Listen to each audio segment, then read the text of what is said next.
മധ്യമാം അസ്മദാചാര്യപര്യന്താം വന്ദേ ഗുരുപരമ്പരാം. നമോ നമഃ ശ്രീ ഗുരുപാദുകാഭ്യാം.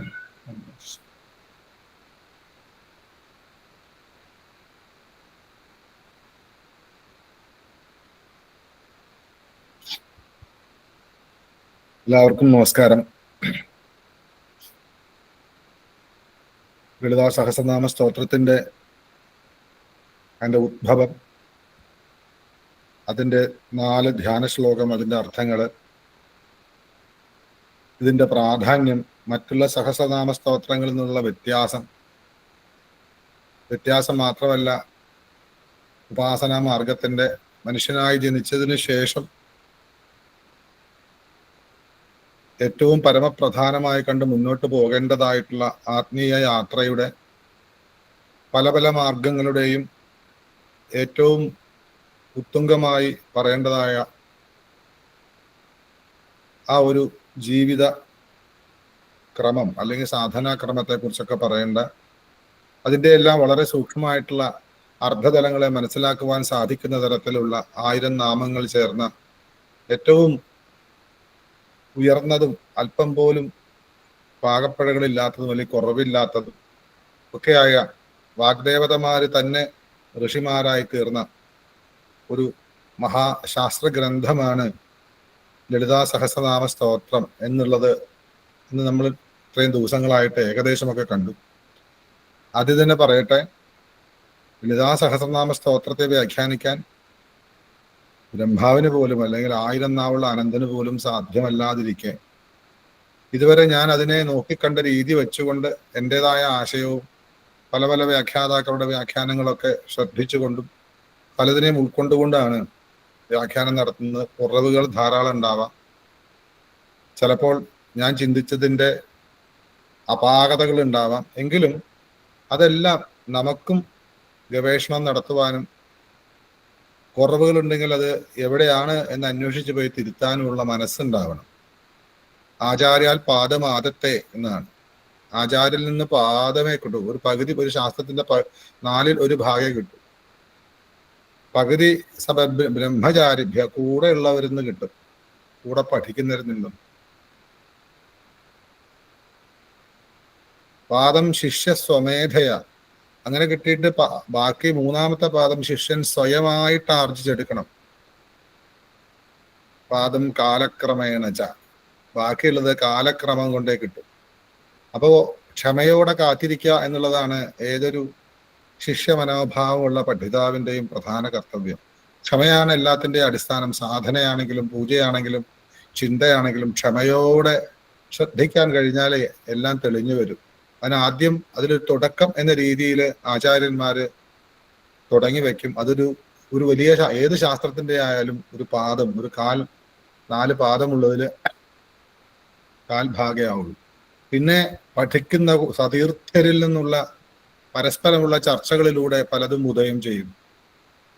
അതിനെ മനസ്സിൽ മനനം ചെയ്ത് സ്വയം കുറെ ആർജിക്കുമ്പോൾ, പ്രകൃതിയുമായിട്ടുള്ള ഒരു താതാത്മ്യം തൻ്റെ ചിന്തയ്ക്ക് വരുമ്പോൾ കാലത്തിൻ്റെ ആ യാത്രയിൽ അത് പൂർണ്ണമാവും. ഒരു വ്യാഖ്യാനം കൊണ്ടോ അനവധി സത്സംഗങ്ങളെ കൊണ്ടോ അനവധി പഠനം കൊണ്ടോ മാത്രം ഒരു ശാസ്ത്രത്തിന്റെ പൂർണ്ണത സാധ്യമല്ല.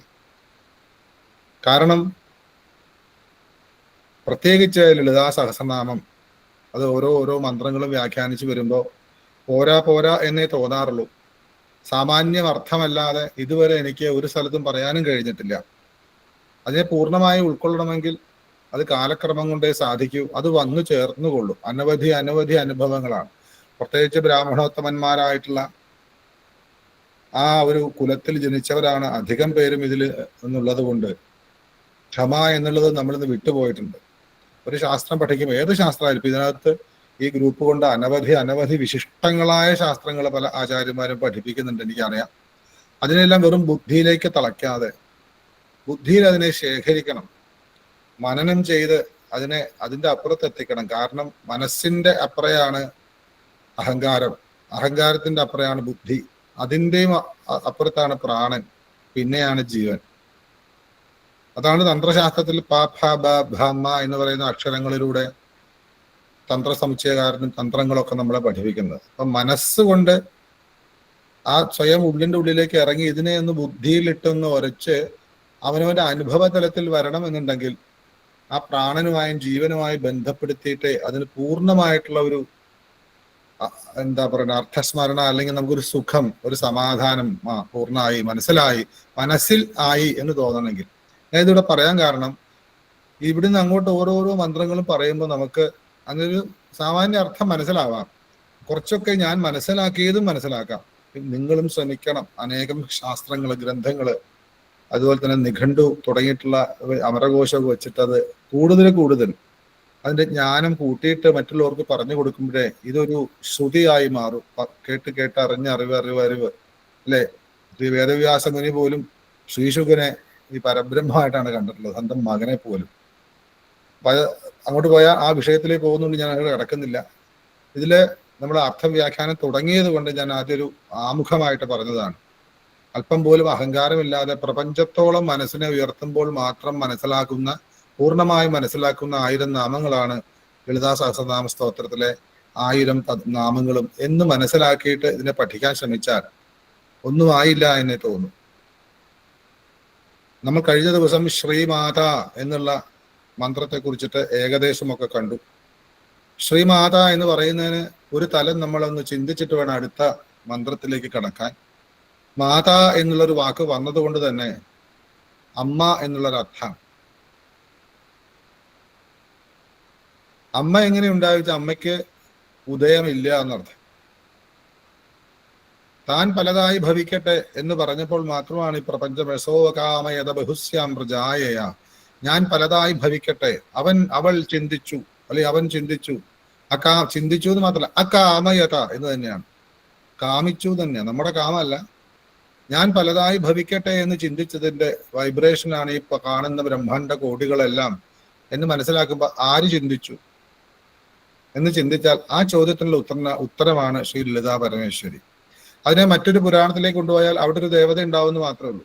പക്ഷെ ഒരു കാര്യം സ്പഷ്ടമാണ്, എത്ര വലിയ ദേവാംശമാണെങ്കിലും ദേവതാഭാവമാണെങ്കിലും അതിൻ്റെ ഉള്ളിൽ ഒരു ശക്തി ഇല്ലെങ്കിൽ ചിന്തിക്കാനും പ്രവർത്തിക്കാനും ചരിക്കാനും ചരിക്കാതിരിക്കാനുമുള്ള ഒരു വിശേഷം, ഒരു എനർജി, അതിന് ശക്തി എന്ന് പറയും. ആ ശക്തി അതാണ് ഈ പ്രപഞ്ചത്തിന്റെ എനർജി, വേൾഡ് എനർജി എന്ന് പറഞ്ഞാൽ. ആ ശക്തിയുടെ സ്ഥൂല രൂപത്തിലും സൂക്ഷ്മ രൂപത്തിലും കാരണരൂപത്തിലും അതിൻ്റെ അപ്പുറത്തുള്ള രൂപങ്ങളെ വാക്കുകളിലൂടെ വളരെ കഷ്ടപ്പെട്ട് വിവരിച്ചതാണ് ലളിതാ സഹസ്രനാമം. മറ്റ് സഹസ്രനാമങ്ങളിലൊക്കെ ഓരോ പുരാണത്തിന്റെ ഒക്കെ ഉണ്ട്, ഇതിലുമുണ്ട്. പക്ഷെ ഇതിനെ മനസ്സിലാക്കേണ്ടത് ഇത് അതിനിഗൂഢമായ ഒരു ശാസ്ത്ര ഗ്രന്ഥമാണ് നമ്മൾ ആദ്യം കണ്ടതുകൊണ്ട് തന്നെ പ്രപഞ്ചത്തില് ശക്തി എന്ന് പറയുന്നതിന്റെ ഡെഫിനിഷൻ 1000 രീതികളിൽ പറഞ്ഞു എന്നുള്ളൂ. അതുകൊണ്ട് തന്നെ ഇവിടെ ആദ്യമായിട്ട് ശ്രീയുടെ മാതാവാണ്, അല്ലെങ്കിൽ അത്രയും ഐശ്വര്യമുള്ള അമ്മയാണ് എന്നൊക്കെ പറയും. ഇവിടെ അമ്മ എന്നുള്ളതിനൊരു പ്രാധാന്യമുണ്ട്. എപ്പോഴാണ്, അല്ലെങ്കിൽ ആരാണ് അമ്മ? അമ്മ സ്ത്രീ തന്നെയാണ്, പുരുഷനല്ല, നമ്മുടേതായ തലത്തിൽ. പക്ഷെ അതിൻ്റെയും ഉയർന്നൊരു തലമുണ്ട്, നപുംസകം. നമ്മളൊക്കെ തള്ളിക്കളയുന്ന അത് നപുംസകമാണ് എന്നൊക്കെ പറയുന്നത്. ഈ പ്രപഞ്ചത്തിന്റെ ഏറ്റവും ഉയർന്ന തത്വചിന്തയാണ് നപുംസകം എന്നുള്ള ചിന്ത. അതിനെക്കുറിച്ച് ഇപ്പൊ ഏതെങ്കിലും സമയത്ത് പറയേണ്ടി വരുന്ന നമുക്ക് അതിന്റെ പ്രാധാന്യം നോക്കാം. രണ്ടുമല്ലാത്ത അവസ്ഥ, അല്ലെങ്കിൽ രണ്ടുമായ അവസ്ഥ, അതിൽ നിന്നും രണ്ടായി, അല്ലെ? അതാണ് കാണുന്ന പുല്ലിംഗം സ്ത്രീലിംഗം എന്ന് പറയുന്ന പുരുഷ ശബ്ദവും സ്ത്രീ ശബ്ദവും. ഇവിടെ അമ്മ എന്ന് പറയുമ്പോൾ സാധാരണ ഒരു മനുഷ്യന്റെ ഉള്ളിൽ സ്ത്രീ എന്നുള്ള ചിന്തയാണ്. ഒരിക്കലും ഒരു സ്ത്രീ അമ്മയല്ല. ജനിക്കുന്നു പെൺകുഞ്ഞായിട്ട്, ശിശുവായിട്ട്, ശൈശവാവസ്ഥ കഴിഞ്ഞ് കൗമാരാവസ്ഥയിൽ അത് കുമാരിയായി യുവത്വത്തിലേക്ക് കടക്കുമ്പോൾ മാത്രമാണ് യുവതി എന്നുള്ള അവസ്ഥയിലേക്ക് വരുന്നത്. അപ്പോഴും അമ്മയല്ല. ഒരു വ്യക്തി എപ്പോഴാണ് ഗുരുവാകുന്നത്? ഒരിക്കലും ഗുരുവാവാൻ സാധ്യമല്ല ഒരു സാധകന്. അവൻ വളർന്ന് തൻ്റെതായിട്ടുള്ള അറിവ് അല്ലെങ്കിൽ ജ്ഞാനം അല്ലെങ്കിൽ ശക്തി മറ്റൊരാളിലേക്ക്, മറ്റൊരു വ്യക്തിയിലേക്ക് പകരുമ്പോൾ തന്നിൽ നിന്നും ഒരു സൃഷ്ടി ഉണ്ടാവുന്നു, ഒരു ശിഷ്യൻ എന്നുള്ള സൃഷ്ടി. എന്ന് ശിഷ്യൻ എന്നുള്ളൊരു ഭാവം ഉണ്ടാവുന്നു, അന്ന് മാത്രമേ ആ കൊടുത്ത വ്യക്തിക്ക് ഗുരു എന്ന് പേര് വരാൻ പറ്റൂ. അല്ലെങ്കിൽ ഇവിടെ അറിവുണ്ട് എന്ന് മാത്രമേ ഉള്ളൂ. അറിവിനെ പ്രദാനം ചെയ്തുകൊണ്ട് ആ ഇരുട്ടിനെ നീക്കാനായിട്ട് ഒരു വ്യക്തി തയ്യാറാവുമ്പോൾ ഇരുള് നീങ്ങിയ ആള് ശിഷ്യൻ എന്ന് പറയപ്പെടുന്നു എന്ന് മാത്രം. ആ തലത്തിൽ ആ ശിഷ്യനെ സംബന്ധിക്കുന്നിടത്തോളം മാത്രമാണ് ഗുരു. ഒരിക്കലും ഗുരു ഉണ്ടാവുന്നില്ല. ശിഷ്യനിലൂടെ മാത്രമേ ഗുരു ഉണ്ടാവൂ. അതിവിശിഷ്ടനായ ശിഷ്യനിലൂടെ മാത്രമേ സദ്ഗുരുക്കന്മാരുണ്ടാവൂ. ഇല്ലെങ്കിൽ ഒരു കണ്ണുപൊട്ടൻ മറ്റൊരു കണ്ണുപൊട്ടനെ ചുമന്നു നടക്കുന്നത് പോലെ ആവും, അല്ലെ? അന്ധേനൈവ നെയ്യമാന യഥാ അന്ധ. ഒരു കണ്ണുപൊട്ടൻ മറ്റൊരു കണ്ണുപൊട്ടനെ ചുമന്നുകൊണ്ട് രണ്ടുപേരും തപ്പിത്തടഞ്ഞ് വീഴുന്നത് പോലെ ആവും. ഗുരുക്കന്മാരാവില്ല, കുരുക്കന്മാരായി മാറും. ഞാൻ പറയാൻ കാരണം, അമ്മ എന്നുള്ളൊരു പദം ഇവിടെ വരണമെങ്കിൽ സന്താനം ഉണ്ടായിരിക്കണം. ഒരു സന്താനത്തെ ഈ പ്രകൃതിയിലേക്ക് തരുമ്പോൾ മാത്രമാണ് അമ്മ എന്ന പദത്തിന് ശ്രേഷ്ഠത ഉണ്ടാവുക, അല്ലെങ്കിൽ ഇത് അമ്മയാണ് എന്ന് നമുക്ക് പറയാൻ സാധിക്കും. ആ കുഞ്ഞിനെ സംബന്ധിക്കുന്നിടത്തോളമാണ് ആ അമ്മ. എങ്കിലും ഒരമ്മയായതുകൊണ്ട് എല്ലാവരും ആ കുഞ്ഞിന്റെ അമ്മ എന്നോ, അല്ലെങ്കിൽ ആ മാതൃത്വം കൂടി കൂടി കൂടി വന്ന് സമൂഹത്തിന് മുഴുവനും ഒരു മാതൃത്വം വിളമ്പുന്ന അവസ്ഥയിലേക്ക് ആ സ്ത്രീ വളർന്നാൽ ഒരു അമ്മ എന്നും, ഈ ജഗത്തിന് മുഴുവനും ഗുണം ചെയ്ത ജഗദംബ എന്നും, ഇങ്ങനെ ആ അമ്മയ്ക്ക് ഒരു വിശേഷണം വരുന്നുള്ളൂ. ആ അമ്മ എന്ന് പറയുമ്പോൾ തന്നെ ഇവിടെ സൃഷ്ടിച്ചവൾ എന്നൊരർത്ഥാണ്. സൃഷ്ടി വന്നത് കൊണ്ടാണ് അമ്മ എന്ന പേര്. അതുകൊണ്ട് ഇവിടെ ആദ്യത്തെ ആ മന്ത്രത്തിന്റെ ആകത്തുക, അല്ലെങ്കിൽ പൊതുവെ ഉള്ളൊരു തത്വം എന്താണെന്ന് ചോദിച്ചാൽ സൃഷ്ടി എന്നുള്ളൊരവസ്ഥയാണ്. പ്രപഞ്ചത്തിനെ കുറിച്ച് അളക്കണമെങ്കിൽ സൃഷ്ടി തൊട്ട് തുടങ്ങണം. അതിനുശേഷമാണ് സ്ഥിതിയും പരിപാലനവും ഒക്കെ. ഈ സ്ഥിതിയെ നമുക്ക് ഏകദേശമൊക്കെ നമ്മുടെ ജ്ഞാനം കൊണ്ട്, നമ്മുടെ ബുദ്ധി കൊണ്ട്, നമ്മുടെ അളവുകോല് കൊണ്ടൊക്കെ ഏകദേശമൊക്കെ നമ്മുടെ ബുദ്ധിക്ക് അനുസരിച്ച് അളക്കാം. പക്ഷെ സൃഷ്ടി ഇല്ലാതെ സ്ഥിതി ഉണ്ടാവില്ല, അല്ലെ? ഏന ജാതാനി ജീവന്തി, സൃഷ്ടിക്കപ്പെട്ടതെല്ലാം ജീവിക്കുന്നു എന്ന് പറയുമ്പോൾ സൃഷ്ടിക്ക് പ്രാധാന്യമുണ്ട്. അപ്പൊ ആദ്യത്തെ തത്വം സൃഷ്ടി തത്വമാണ്. ആ സൃഷ്ടി തത്വം എന്താണ് ചോദിച്ചാൽ ശ്രീമാത എന്ന് പറഞ്ഞാൽ എല്ലാ വേദങ്ങളുടെയും സത്തായിട്ടുള്ള തത്വമസി എന്നോ അഹം ബ്രഹ്മാസ്മി എന്നൊക്കെ പറയുന്നതിനൊക്കെ ചിന്തിച്ച് മുന്നോട്ട് പോകുമ്പോൾ എന്തായിരുന്നോ ആദി കാരണം, ഈ കാണുന്ന കാരണങ്ങൾക്കൊക്കെ കാരണം അതാണ് സോകാമയത ബഹുസ്യാം പ്രജായ പ്രജ എന്ന് പറഞ്ഞ പ്രഹർഷേണ ജനിക്കുന്ന ഞാൻ പലതായി ഭവിക്കട്ടെ എന്ന് ചിന്തിച്ച ആ ഒരു സൃഷ്ടിയുടെ ആദ്യ തലമാണ്. ആ സൃഷ്ടിക്കപ്പെട്ട മൊമെന്റിലാണ് നമുക്കറിയപ്പെടുക അമ്മയാണ്.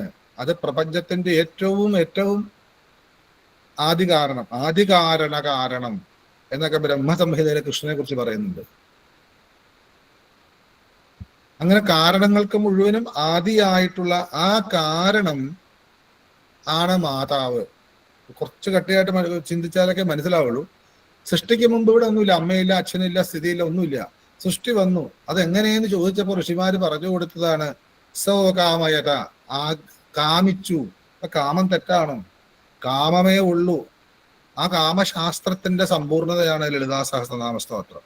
അപ്പൊ നമ്മൾ ഉദ്ദേശിക്കുന്ന കാമമാണോ, നമ്മൾ ഇന്ന് വൈദേശികമായി പഠിച്ചിട്ടുള്ള സെക്സ് ആണോ എന്ന് ആലോചിക്കണം. കാമം എന്നുള്ള ഒരു വിഷയത്തെ, ആ കാമം ഇല്ലാതെ ഒരിക്കലും ഈ പ്രപഞ്ചത്തിന്റെ ഒരു അണു പോലും അനങ്ങില്ല. അപ്പൊ അവിടെ ആഗ്രഹിച്ചു എന്നൊന്നുമല്ല, അകാമയത, അവിടെ വേറെ ആരും ഇല്ല. അതിന് സംസ്കൃതത്തിൽ പറഞ്ഞപ്പോ കാമം എന്നുള്ള വാക്ക് ചേർത്തു എന്ന് മാത്രമല്ല, ഒറ്റയാളാണ് ആഗ്രഹിച്ചത്. സോകാമയത, സ എന്ന് ആക്കാം, അതിനെ സ്ത്രീലിംഗമായിട്ട് സഹ് എന്നും ആക്കാം. അകാമയത എന്നുള്ളതാണ്. അവിടെ ഒരു സ്ത്രീയില്ല വേറെ, പുരുഷനില്ല വേറെ, മറ്റൊന്നും ഉപാധികളൊന്നുമില്ല. ഒരേ ഒരു രൂപം, അല്ലെങ്കിൽ ഒരേ ഒരു പവർ എന്ന് പറയാം. അതെന്തുകൊണ്ട് ചിന്തിച്ചു എന്നറിയണമെങ്കിൽ പൂർണ്ണമായിട്ടും ലളിതാ സഹസ്രനാമ സ്തോത്രത്തിന്റെ നാമങ്ങളുടെ ഓരോ അർത്ഥതലത്തിന്റെയും ഉള്ളിലേക്ക് പോയാൽ മനസ്സിലാവും ആരാണ് കാമിച്ചത്. പ്രപഞ്ചത്തിൽ ആദ്യ കാമം. അങ്ങനെ ആ ഒരു കാമം ഉണ്ടായ സമയത്ത് അതിൽ നിന്നും ഉദ്ഭൂതമായതാണ് ഇവിടെ കാണുന്ന ചരാചരങ്ങളെന്നോ, അല്ലെങ്കിൽ സ്ത്രീ പുരുഷന്മാരെന്നോ, ഇപ്പൊ ഫോറിൻ രീതിയിലൊക്കെ പറഞ്ഞ യിങ് യാങ് എന്നോ ഒക്കെ പറയുന്ന രീതിയിൽ ഇവിടെ വീണ്ടും വീണ്ടും ആ കാമത്തിൻ്റെതായ പല തലങ്ങൾ വീണ്ടും വീണ്ടും വിഘടിക്കുവാൻ, വിഭജിക്കുവാൻ, വീണ്ടും വീണ്ടും സൃഷ്ടി ഉണ്ടാവാൻ പാകത്തിനുള്ള ഒരു കാമന, ഒരു കാമം ഉണ്ടായിട്ടുള്ള ആദിശക്തി. ആ ശക്തിയുടെ പേരിന് തന്ത്രശാസ്ത്രം ഉദ്ഘോഷിച്ചു ലളിത എന്ന്. ലോകാൻ ആദിത്യ ലളിത എന്നാണ് അതിന് പിന്നീട് അർത്ഥം നമുക്ക് പറയാം. ലോകങ്ങളെ മുഴുവനും, ബ്രഹ്മാണ്ട കോടികളെ മുഴുവനും അതിജീവിച്ചുകൊണ്ട് ലസിക്കുന്ന ലീലയാടുന്നവൾ ആരോ അവൾ ലളിത. അല്ലാണ്ട് ലളിതം എന്നുള്ള അർത്ഥമല്ല. അപ്പൊ അവിടെ ലളിതമാണോ എന്ന് ആലോചിക്കണം. അങ്ങനെ ഈ പ്രപഞ്ചത്തെ പ്രസവിച്ചവൾ, പ്രപഞ്ചം എന്ന് പറയാൻ പോലും നമുക്ക് പറയാനേ പറ്റൂ 3 അക്ഷരം കൊണ്ട്. പക്ഷെ എന്താണ് പ്രപഞ്ചം എന്ന് അന്വേഷിച്ച് പോയാൽ പിന്നെ വേറൊരു റൂട്ടിൽ പോകും. അപ്പൊ അതുകൊണ്ട് ഈ കോടാനുകോടി ബ്രഹ്മാണ്ടങ്ങൾ ആദ്യമായിട്ട് എന്നാണോ സൃഷ്ടിക്കപ്പെട്ടത്, അത് ഇന്നും ചോദ്യമാണ്, അന്വേഷണമാണ്. ഇപ്പൊ ദൈവഗണമുണ്ട് എന്നൊക്കെ കണ്ടുപിടിച്ചു വരുന്നു. ദൈവഗണത്തെ കണ്ടു എന്നൊക്കെ പറയുന്നു. അപ്പൊ അതൊക്കെ നമുക്കിപ്പോ ചിന്താവിഷയമൊക്കെ എടുത്താൽ സമയം പോകും. അതുകൊണ്ട് അമ്മ എന്നുള്ള പദത്തിനർത്ഥം പ്രപഞ്ചത്തിന്റെ സൃഷ്ടി എന്നർത്ഥം. ഈ സൃഷ്ടി നടന്നിട്ടുണ്ടെങ്കിൽ സൃഷ്ടികർത്താവ് ഉണ്ടാവും. അത് സ്ത്രീയാണോ പുരുഷനാണോ ചോദിച്ചാൽ സ്ത്രീയും അല്ല പുരുഷനാണെന്ന് അല്ലാതെ എനിക്ക് പറയാൻ പറ്റും. അതിന് പ്രസവിച്ചതുകൊണ്ട് എന്ന് പറയാനും പറ്റില്ല. അവിടെ പ്രസവിച്ചിട്ടില്ല, ഉണ്ടായിപ്പോയി എന്നുള്ളൂ. അപ്പൊ തന്റെ സങ്കല്പം കൊണ്ട് ഉണ്ടായാൽ താൻ അമ്മയായിത്തീരും. അത് പുരുഷനും അമ്മയാവാം, സ്ത്രീക്കും അമ്മയാവാം. മനസ്സൈവ ജഗത് സൃഷ്ടി എന്ന് വേദം പറയുന്നുണ്ട്. മനസായേവ ജഗത് സൃഷ്ടി, മനസ്സുകൊണ്ട് മാത്രമാണ് ജഗത്ത് സൃഷ്ടിച്ചത്. പിന്നീടാണ് യോനിലിംഗ ബന്ധത്തിലേക്കൊക്കെ വന്നത്. അത് അനാദിനിധന എന്ന് പറയുന്ന ലളിതാ സഹസ്രനാമ സ്തോത്രത്തിന്റെ ഒരു മന്ത്രം വരുമ്പോൾ 81ഓളം സിദ്ധികളെ കുറിച്ച് പറയുന്ന സമയത്ത് പൂർണ്ണമായിട്ടും പറയുന്നുണ്ട്. ഒരു പ്രത്യേക തലത്തിൽ എത്തിക്കഴിഞ്ഞാൽ യഥേഷ്ടം സൃഷ്ടിക്കാം, യഥേഷ്ടം സ്ഥിതി ചെയ്യിപ്പിക്കാം, യഥേഷ്ടം സംഹരിക്കാം, അതിനുള്ള ശക്തി കിട്ടുന്ന സിദ്ധി. അങ്ങനെയുള്ള അനേക സിദ്ധികളിലൂടെ പോകുന്നവരെ മുഴുവൻ സിദ്ധികളെ കൊല്ലുന്നവർക്ക് നമസ്കാരം, അനാദി നിധന എന്നുള്ള ആ സമയത്ത് പറയാം. ഞാൻ പറഞ്ഞു പോയി എന്നുള്ളൂ. അപ്പൊ ഈ പ്രപഞ്ചത്തിന്റെ സൃഷ്ടിയെ കുറിച്ച് അന്വേഷിച്ച് പോകുന്നത് ഒരു വഴിയിലൂടെ ഇങ്ങനെ പോയിട്ട് ആരൊക്കെയോ എന്തൊക്കെയോ അതല്ല. ഓരോ നിമിഷവും ഈ സ്ഫോടനം നടക്കുന്നുണ്ട്. ഒരു ചെറിയ കാമം വന്നാൽ ആ കാമത്തിൽ നിന്ന് വീണ്ടും സ്ഫോടനം ഉണ്ടാവുന്നുണ്ട്. അതിന്റെ നമുക്ക് കാണുന്നതാണ് നമ്മൾ ഇന്ന് കാണുന്ന പലതരത്തിലുള്ള കാമങ്ങൾ. ഇത് പ്രപഞ്ചത്തിന്റെ ആദി കാമന അവിടെ ഒരാള് തന്നെയാണ്, ഒരു വ്യക്തി ഉണ്ടായിട്ടുള്ളൂ. അതാണ് സ എന്ന് പറയാൻ കാരണം. അപ്പോ ഒന്നായിരുന്നത് പലതായി ഭവിച്ചു എന്നൊക്കെ നമ്മൾ പറയുന്നത് അതിലൂടെയാണ്. അങ്ങനെയുള്ള ആ ഒരു തന്റെ മനസ്സുകൊണ്ട് അവിടെ കാമിക്കണമെന്നുണ്ടെങ്കിൽ ഒരു മനസ്സില്ലാതെ പറ്റില്ല. നമ്മളെ സംബന്ധിക്കുന്നിടത്തോളം, നമ്മൾ അറിഞ്ഞിടത്തോളം ചിന്തിക്കണമെങ്കിൽ മനസ്സ് വേണം. അപ്പൊ പ്രപഞ്ച മനസ്സ്, അതിനാണ് ചിതി എന്നൊക്കെ പറയാം. ആ പ്രപഞ്ച മനസ്സിലുണ്ടായ കാമനയാണ് പലതായി ഭവിച്ചത് എന്ന് പറയുമ്പോൾ ആ പലതായി ഭവിച്ചതിന്റെ മാതൃത്വം ആ ശക്തിക്കാണ്. അതുകൊണ്ട് അത് പുല്ലിംഗമാണോ സ്ത്രീലിംഗമാണോ എന്ന് പറയുക വയ്യ. അത് രണ്ടും കൂടി ചേർന്നതാവാം. ഇന്നത്തെ നമ്മുടെ അറിവനുസരിച്ച് ഒരു സ്ത്രീ ബീജവും പുംബീജവും ഇല്ലാതെ സൃഷ്ടി ഇല്ല എന്ന് പറയുമ്പോൾ രണ്ടും ഒന്നിൽ തന്നെ ഉണ്ടായിരുന്നിരിക്കാം പണ്ട് എന്നൊക്കെ ചിന്തിക്കണമല്ലോ. അങ്ങോട്ട് പോയ സയൻസിലേക്ക് പോകുമ്പോൾ നമ്മുടെ വിഷയം മാറും. അതുകൊണ്ട് ഈ പ്രപഞ്ചത്തിന്റെ ആദ്യ സൃഷ്ടി ചെയ്ത് എല്ലായിടത്തും ലസിക്കുന്ന ലീലയാടുന്നവൾ ആരോ അവൾ ശ്രീമാത. അതുകൊണ്ടാണ് മാനം ചെയ്യുക, അളക്കുക എന്നെല്ലാം പറഞ്ഞ അർത്ഥം കഴിഞ്ഞ ദിവസം പറഞ്ഞത്. അപ്പൊ സൃഷ്ടി തത്വമാണ് ഒന്നാമത്തെ. അവിടുന്നാണല്ലോ തുടങ്ങും. പ്രപഞ്ചത്തിന്റെ സൃഷ്ടി ചെയ്തവളാണ് ലളിതാ പരമേശ്വരി എന്ന് വശിന്യാദി വാഗ്ദേവതകൾ ആദ്യം നമ്മളെ ബോധിപ്പിക്കുക. അപ്പൊ നമ്മൾ ചെയ്യേണ്ടത് ഈ സൃഷ്ടിയെ കുറിച്ച് അന്വേഷിച്ച് പോകേണ്ടി വരും. 4 വേദങ്ങളിലൂടെയും അനേകം ഉപനിഷത്തുകളിലൂടെയും സ്വയം ചിന്തയിലൂടെയും ചർച്ചകളിലൂടെയും എന്താണ് സൃഷ്ടി എന്ന് അന്വേഷിച്ച് പോയാൽ മാത്രമേ ശ്രീമാത എന്നുള്ളതിന്റെ അർത്ഥം മനസ്സിലാവൂ. ആ ശ്രീയെ അളക്കാൻ നമുക്ക് പറ്റുമെങ്കിൽ ആ അളക്കേണ്ട ഉപാധികളുടെ അളക്കാൻ പോകുമ്പോൾ അളക്കേണ്ടി വരുന്ന സമയത്ത് ആവശ്യമുള്ള ഒരേ ഒരു താക്കോലാണ്, പാസ്വേഡ് ആണ് ശ്രീവിദ്യ സമ്പ്രദായത്തിലെ ശ്രീവിദ്യ മന്ത്രം. യാതൊരു അർത്ഥവും തോന്നാത്ത, എന്നാൽ അസ്മാൽ പരതരം നാസ്തി എന്ന് പറഞ്ഞു വെച്ചിരിക്കും, ഇതിലും വലുതൊന്നില്ല എന്ന് പറഞ്ഞിരിക്കുന്ന ശ്രീവിദ്യ മഹാമന്ത്രത്തിന്റെ സമ്പൂർണമായ മാലാസ്വരൂപമാണ് ലളിതാ സഹസ്രനാമ സ്തോത്രം. അപ്പൊ ഈ സൃഷ്ടിയെ കുറിച്ച് അന്വേഷിച്ചു പോയാൽ ഈ ലളിതാ പരമേശ്വരി അല്ലെങ്കിൽ ശ്രീവിദ്യാഭാവം എങ്ങനെ എവിടുന്ന് ഉത്ഭവിച്ചു, അപ്പൊ ശ്രീവിദ്യാ മന്ത്രത്തിന്റെ എത്ര അക്ഷരമുണ്ടോ അത്രയും അക്ഷരത്തിന്റെ ഉദ്ഭവം ഉറവിടം പോലും അന്വേഷിച്ചു പോകേണ്ടി വരും. ശ്രീമാത എന്നുള്ളൊരു